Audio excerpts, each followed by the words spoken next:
we now know a little bit about inflation and deflation. And now I want to introduce you to hyperinflation, and as the word implies, it's inflation gone wild. And the general idea, how hyperinflation, or at least the cases that we've seen in modern times, how they've happened, is you have some type of a government just going wild with the printing press. They're just printing a ton of money. So the general cycle is they print money. Let me draw it this way. So they print like mad. They print like mad, usually because they don't have any other way of getting revenue. They print like mad. That leads to prices going up. Prices going up. And then because prices go up, they have to print more in order for them to be able to get the same goods and services, or pay the government workers what they wanted to pay the government workers, or pay the soldiers what they wanted to pay the soldiers. And on top of this by itself would probably drive the hyperinflation in and of itself. But on top of this, you can imagine we're used to thinking high inflation is 5 or 10%. But you can imagine what happens when inflation is 5 or 10% per hour. Because then there's no incentive to be actually holding currency. Every second that you hold currency, it becomes worth less and less and less. And so what happens in a scenario like this is people want to hoard hard assets. So if the price of bread is going up by the minute or by the hour, or the price of shoes are going up by the minute or by the hour, the increase in prices is going to make people hoard things. I spelled hoarding wrong. Hoarding. Hoarding goes through the roof.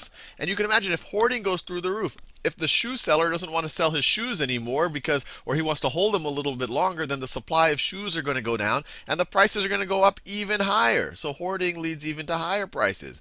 If when people go to the bread market and there's 5 loaves of bread, they buy all of them, and then the next person can't buy any because they know that the price of bread is going through the roof. So it just keeps getting worse and worse. And it's all started by the government's kind of just going nuts with the printing press. Now, the 3 most famous examples of this happening, probably the most famous one is what happened in Weimar Germany after World War I. They had huge reparations to pay. That's what the Weimar government would have argued was their main cause. But they just printed money like crazy. Some people said that they were almost trying to destroy the economy so that they wouldn't have to pay reparations for what they did in World War I. But this just gives you a sense of how crazy it was. Here's the end of World War I, and they just printed money like mad. And the inflation, remember, this isn't the rate of inflation. This is how much it was relative to a gold mark. So this is 1 gold mark over here. So by only after about 2.5 years, it was over 10-fold. And this is a logarithmic scale. Each slash year, this is a factor of 10.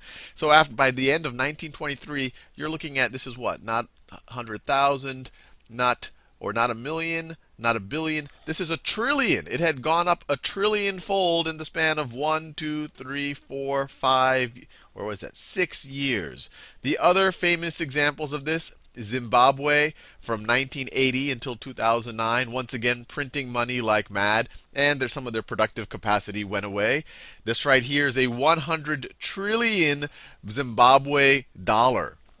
And this shows you the Zimbabwean dollar relative to the US dollar. And once again, this is a logarithmic scale. This is 10 to the 30th power.